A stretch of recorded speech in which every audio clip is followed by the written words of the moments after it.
So what is up, KP Squad? It is your girl KP and I am back with another video. If you're new to the channel, my name is Kendra. I'm 24. I'm from the Real 804 and I'm an entrepreneur working a 9 to 5.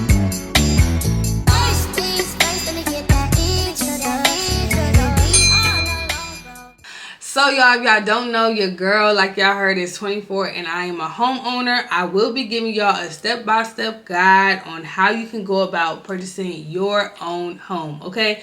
So let's just get right into it. So I want to first start by saying I really thought about putting a whole collar shirt on and stuff just to be a little more professional. But I wanted to show y'all that yes, I am young and I'm turned and I just happen to own a home. And I'm going to let y'all know how y'all can do it, okay? So I got my notes right here and I'm going to just try to cover everything. I will just be giving y'all my personal perspective and experience on purchasing my own home, and hopefully it isn't too confusing and I can kind of like throw in some of the big terms that you'll hear along the way and kind of explain it so that you'll know what you're signing up for, okay? So let's just start off with the basics. So what is home buying? Okay, it's in the name. You buy a home, okay? But to give more perspective, think of it like purchasing a car, right? You put down little to no money and you end up with a car note because you're actually having to pay off the actual worth of the car. And then, you know, once it's paid off, you can say that you own the car, right? So I know we throw around the term like, oh, I'm a homeowner, but let's keep it a band. It's just like the car. You're going to put some money down and then you're going to sign up basically for a mortgage. And a mortgage is basically a loan, okay? And you're going to use those payments to actually pay off the worth of the home, right? So then once it's paid off, then you can say you really own it. And I just want to put that in perspective because I feel like that'll really let y'all know like what the home buying process really is. Okay, so let's get started on your first step, okay? Because this is like the #1 question everybody wants to know, and that's about finances. Y'all want to know how much money you need to make, how much money you need to save, how much does a house cost. Y'all want to know all of that stuff, and I'm gonna let y'all know an easy way. Don't overthink it, because that's why a lot of y'all is holding back and like thinking you only gonna get it like years and years later. We are making a big purchase, and that is really what all this is about. It's all about finances, and the other stuff is like extra. So just to let y'all know, unless you're looking for your forever home, you can start right now and stop paying that high rent and go ahead and get you a nice home, okay? But in order to do that, the first thing you need to do is just look at your finances, period, okay? If you're not one of those people that budget and you just kind of spend and the money just seems like it's always there, you never had to struggle, you don't be thinking about how much you spend, you're not thinking about how much you make, the last time you look at your pay stub was like a few years ago. Like if you're in that boat, you just need to look at your finances, period. Just see how much you spend. See how much you spend on groceries. See how much you put in your savings account. If you have a savings account, like just look at your finances, period. Also, go ahead and look at your credit score. You can look at your F.A.Q credit score through your bank account. And you can also go through Experian to kind of like give an estimate of what your credit score is. And I think recommended for a home is about 580 or so is the lowest. And I think that'll get you a pretty good loan. But ideally you want to have like a 640. And I heard that pretty much qualifies you for everything. People don't recommend using Credit Karma because I guess it just isn't a good estimate on what your credit score actually is. So just look at it, okay? I'm not saying stress about it. I'm just saying look at it. If your credit score is below that 580, just start getting a game plan of how you're going to fix it up, okay? But I'm not going to get too much in there because this is not that video. Now, the next thing you need to do, you need to go get you a mortgage loaner, okay?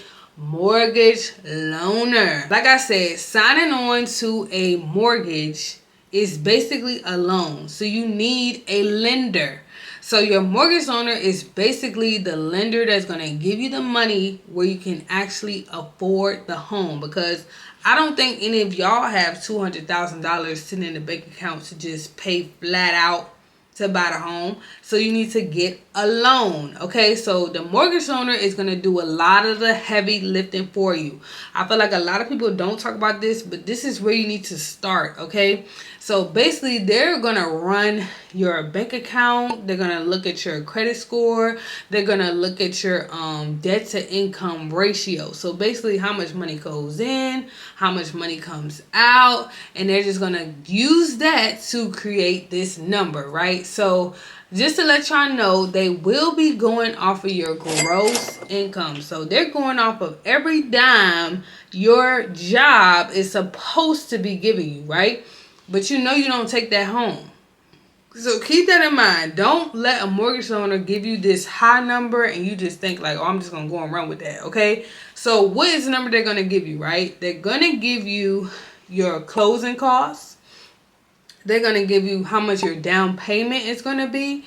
And they're also going to give you how much you can afford when you're going to buy this home, right? So they're basically going to give you this number, which it'll be represented on your pre-approval letter. Okay, so what is a pre-approval letter? Your pre-approval letter is basically a piece of paper that has a number on it that shows how much money you can actually spend on a home and actually afford over time. So basically, they just want to know, like, can you pay back this loan? Okay, and they're not going to give you a loan higher than what you can afford, which is why they're running your finances, right? All right, so you're going to take the numbers that they give you on this pre-approval letter and you're going to take it over to your realtor, okay? But before we get to the realtor, let me just let y'all know the rundown on the numbers that they give you, right? So they let you know your down payment, right? So that's basically how much money you need to put up. Usually it's between 3 to 6% of the actual cost of the home, right? They're also going to give you your closing costs. Closing costs, to me, is nothing but a whole bunch of payments you have to make to kind of pay everybody up front. Okay, so it's kind of like you're paying your realtor at that point. You're paying your mortgage owner at that point. You're paying someone at home off. Like, just know the closing costs is just the amount of money you're going to put up on day one. Okay, so those two numbers are like the biggest things you need to start budgeting for. So I know the first thing everybody's going to say is, how do y'all expect me to pay this money? Okay, so this is when you need to start understanding how much money you need to save. So I'm going to give y'all a real life example, right? So let's say the mortgage loaner qualifies you for a $300,000 house. Think about that $300,000 house as a $300,000 loan, okay? So with that, go ahead and bump it down. So because you know he used your gross income, let's go ahead and bump it down to your net income, okay? So let's say now, realistically, you can afford a $250,000 loan, okay? Or $250,000 home, okay? So with that, you're going to need to put 3 to 6% down, okay, on the house. So do the numbers. Let's just do the numbers. So let's just say you put down 3%. So you're going to need $7,500 to put down a 3% down payment. Now, I know what you're thinking. What is the difference between putting down a 3% and a 6%? Honestly, it goes down to how much money you're going to pay per month. The more money you put up front, the less money you have to pay over time. The less money you put up front, the more money you have to pay the more money you have to pay over time. So your monthly payment would in return be higher if you put a lower down payment down, okay? So then you need to make sure you have your closing costs. Okay, I can't actually tell y'all what that number would be, so I'm just gonna throw out a number based on hypotheticals. So you need to have the closing costs, you need to have the down payment, and you really need to have some extra money, okay, to kind of start you off, because you'll have some extra fees that you'll need to have at the end of the day. So with that being said, that kind of gives you a perspective of how much money you need to be saving, how much money you need to have in your account, how much money you need to have ready, and all of those type of avenues, okay? So you haven't even talked to a realtor yet. You haven't actually really started buying your home yet, but look, you have the numbers. Now you can do a short estimate or like a small estimate from the mortgage owner, which isn't like a locked in thing. They're just doing a rough check over your finances, and this won't give you a hard inquiry. Now, if you asking for a pre-approval letter, yes, it will make a hard inquiry on your credit. I understand this can be a overwhelming thing to hear, to know that you need all of this money. And I know the first thing that comes to your head is like, where's this money gonna come from? So there are a few things that you can like get in place, so maybe you don't have to pay this type of money. So for one, you can do a FHA loan, which basically is like a thing in place from the government where they give you at least, I think it's like 3.5, I think it's like 3.5% down on the home, which is obviously good enough to get the home. Now, one thing I will say as to why I didn't go with the FHA loan myself, and I actually went with the conventional loan, which is basically me putting down the entire down payment. And there's some more restrictions with the FHA loan as well. But the number one issue that I had with the FHA loan is that because they're putting down a down payment for me, it's like them putting the money up front for me, but me having to pay it on the back end. So them paying the money for me is almost like signing on to another loan. So I noticed, for example, with our $250,000 home, if they put down the $7,500 for me, in return, my mortgage payments would be like double. Okay, I kid you not. And this is why I was like, oh no, if it's going to be that high, I'd rather just try to scrape up some money and do it myself. Now, this isn't always the case for everyone, and definitely look at your state, because I'm going through Virginia housing. Look at your state. Okay, see if you can get some benefits. Maybe you're in the healthcare industry, they give you something for that. Maybe you are low income, maybe they can give you something for that. Like, there are different grants out there where they can give you money for your down payment. But this is what I'm gonna tell y'all. I just think the government never gives you anything for free. Okay, it's always a catch to it. And that's why I ended up getting a conventional loan. Okay, I didn't use any of the grant money or nothing like that. I'm just letting you know right now. I can't give y'all my experience of getting some money from the government because I didn't get any money from the government. I did go that route at first. When I first started applying, they was screaming, oh, you're a first time home buyer. You can get this benefit and get that benefit. And the more I noticed when we started to crunch the numbers, and I would crunch the numbers with my mortgage loaner, it just seemed like it was just not even worth it. Like, I might as well just get the money myself. Now, the best advice that my mortgage owner gave me was to pay myself first. Now, if you are paying rent, I can understand how hard this could be because you already have a lot of money coming out as is.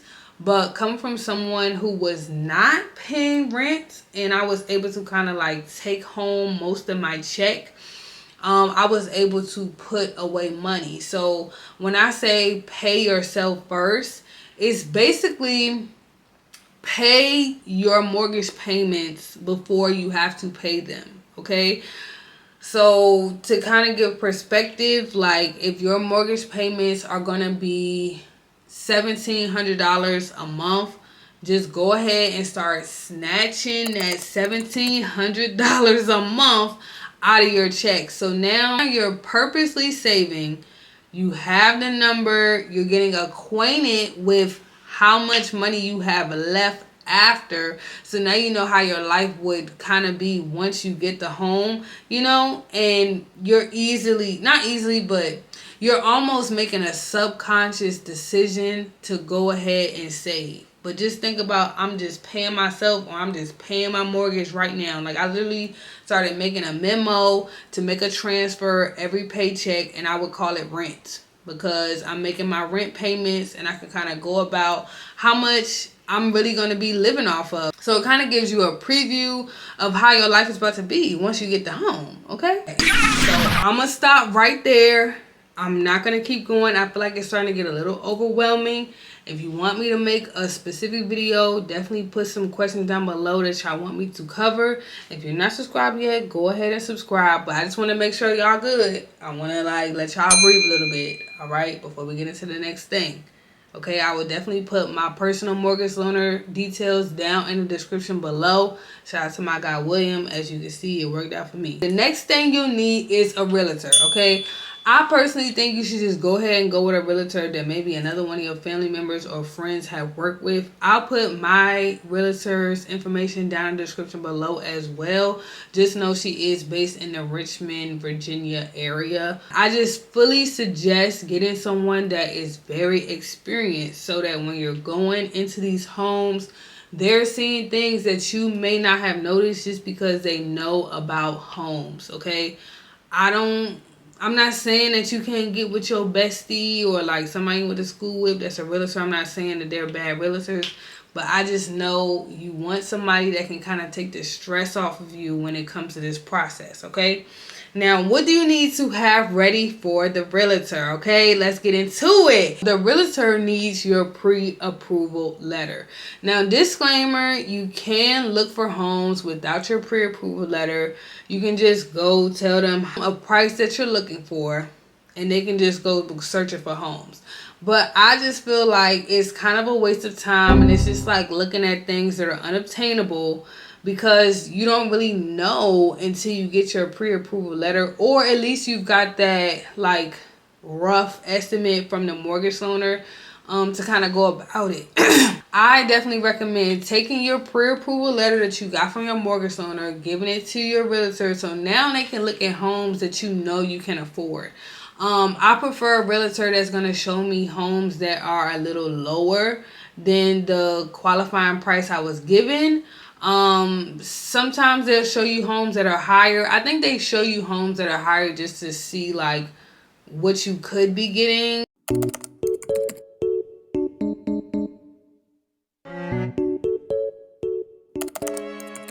You know, they'll show you something that's over the price that you received.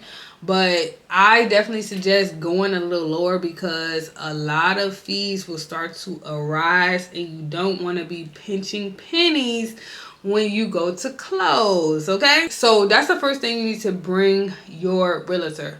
The second thing you need to bring your realtor is just what do you want? Like, you need to know what you want. Like, what type of house do you want? Do you want a 2-story? Do you want a rancher? Are you looking for a condo? Are you looking for a large yard? Do you want 2 bathrooms? Do you want hardwood flooring?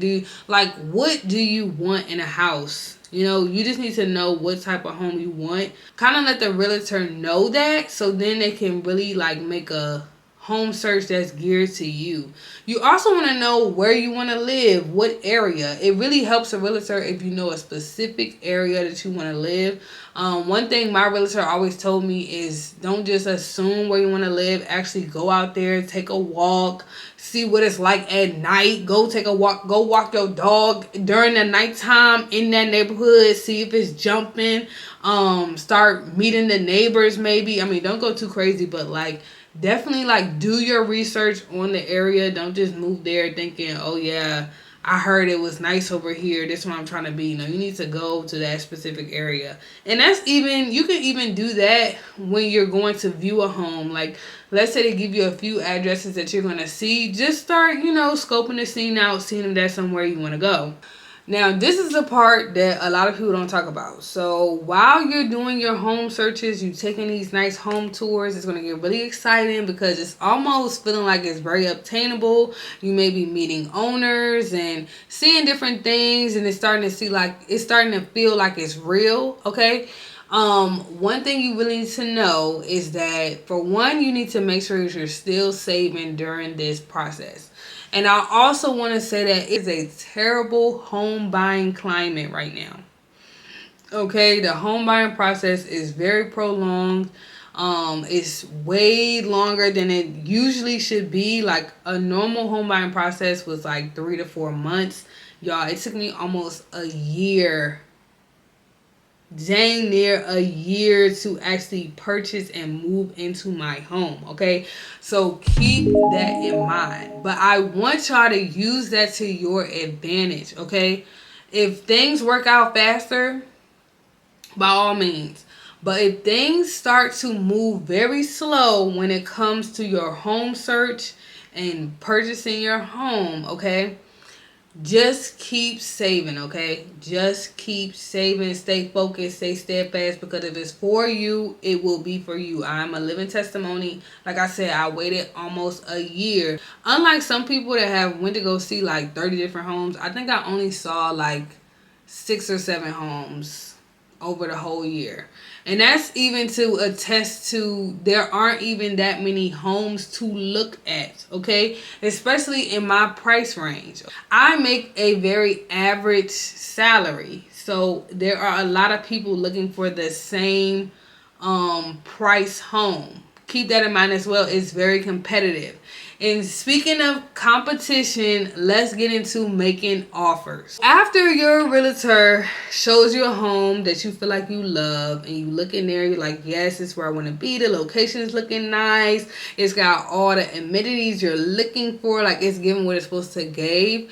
You're going to make an offer. Now, once you make this offer, you may or may not get the home. Now, this is where things start to get really like discouraging and shaky, okay? I think I made an offer on about 3 or 4 homes, and you see I only got the 4th one.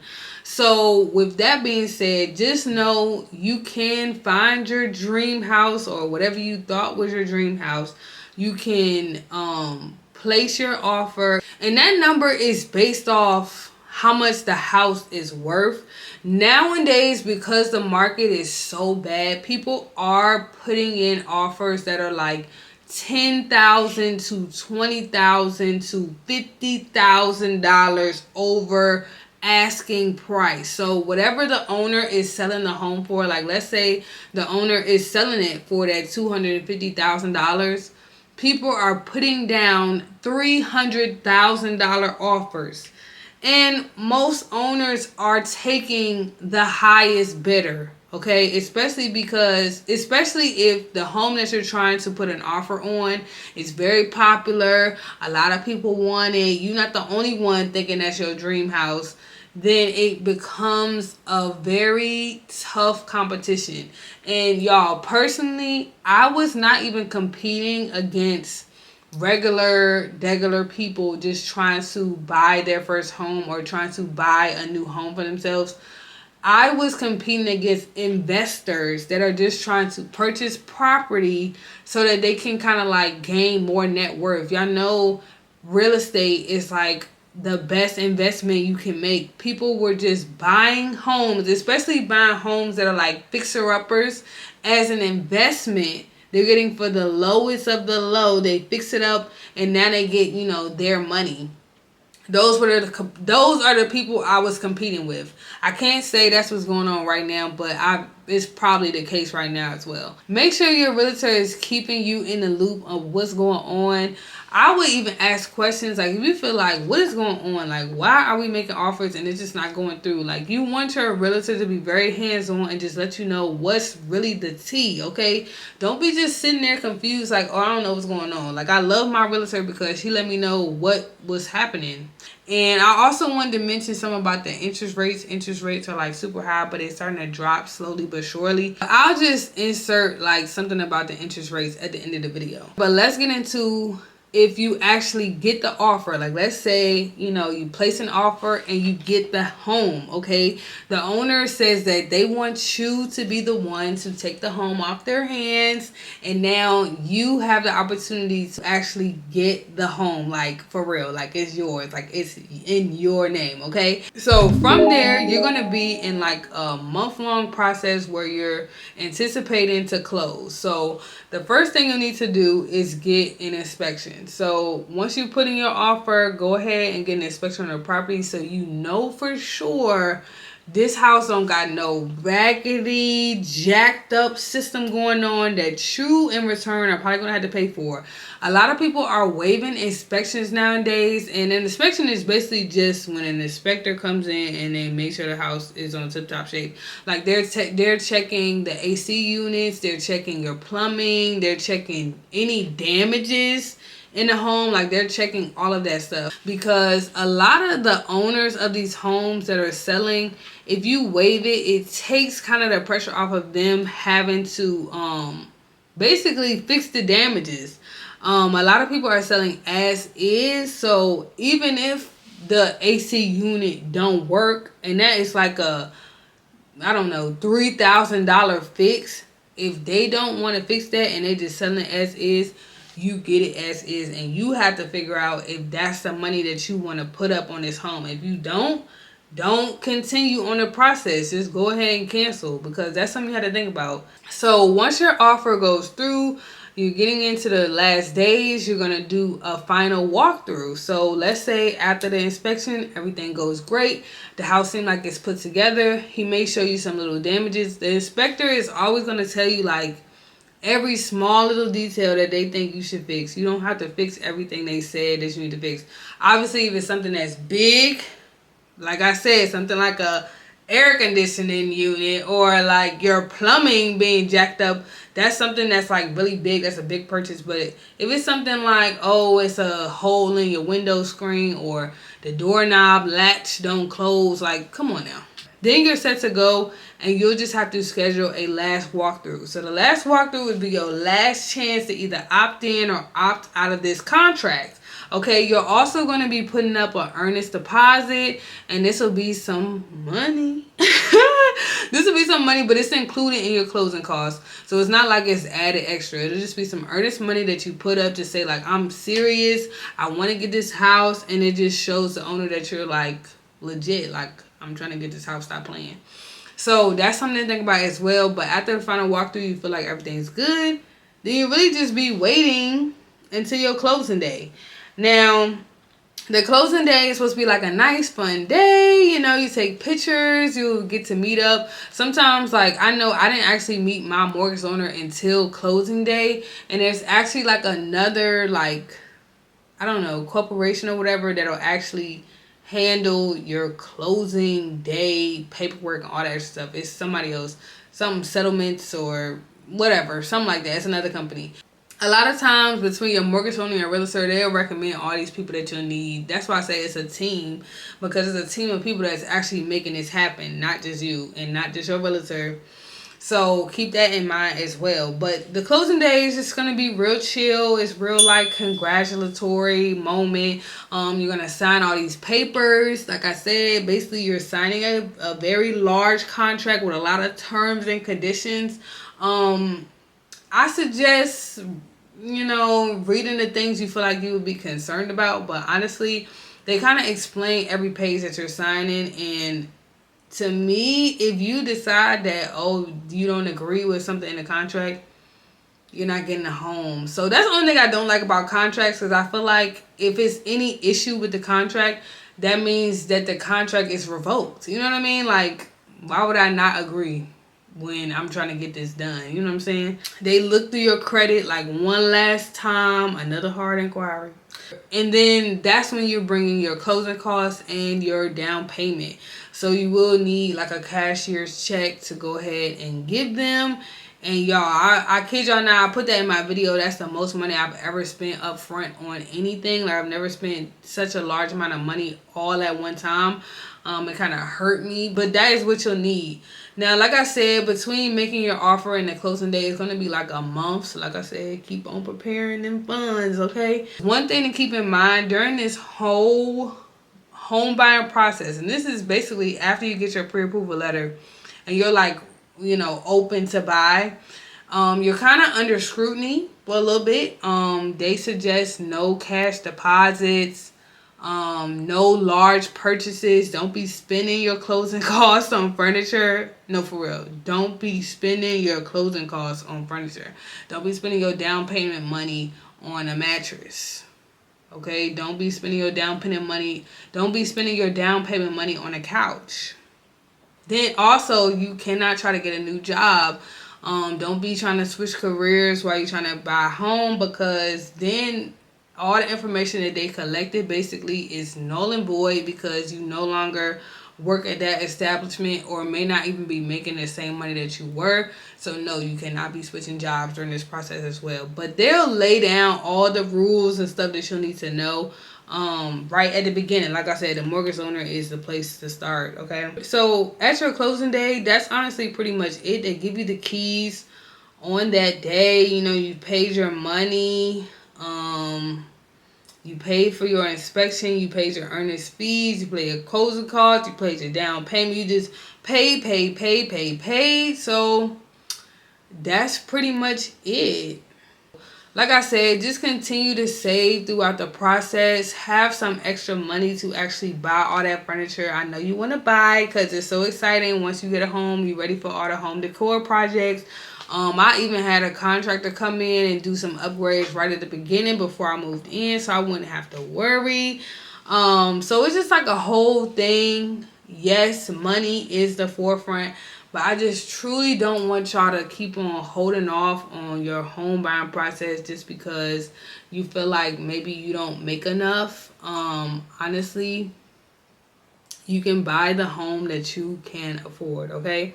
And if you feel like you make little to no money, you need to start looking at some of these government programs that can actually give you some funding as well. But that's pretty much the home buying process. I hope this helped you guys, give y'all some perspective, maybe take some of the fear out of your heart. Because I know I've just heard some people some when I do this or when I do that, I'm going to get myself together and do this. And it's just like, yeah, you keep on saying that, it's just never going to happen. I will say, if you're renting right now, you will need to make like a bigger game plan, because either you're going to be making more money to start saving up, or you're going to have to do some side hustle or something to get that extra savings. You know what I'm saying? So definitely keep that in mind. If you need to just go ahead and grind, go back home or something for a year, get that money up, do that as well. But I hope y'all enjoyed this video as much as I enjoyed making it. Please give this video a thumbs up if you liked it. If you're not subscribed to my channel, I don't know what you're doing, but I know you want to see more of me. Make sure y'all subscribe. I will have all the details that y'all need to know, as well as like some educational videos as well, down in the description down below. Make sure y'all check that out. Let me know in the comments how y'all feeling. Check in. Let me know how y'all feeling. And without further ado, I will see y'all in the next one. Deuces. Oh, what I forgot to mention was the interest rate. Basically, it's the amount of interest put on your loan. Right now, it is like really high. Like mine was even like 6% or so, 6.5% or something like that. It's slowly going down, but it basically just makes it harder for you to pay off your mortgage or pay off your loans because the interest rates are so high. But you can always refinance later down the line once the rates are going down. What y'all need to do is start praying for this blessing. Okay, if you really want it, you just gonna have to believe in it, and when you do actually get it, it's gonna be worth the wait.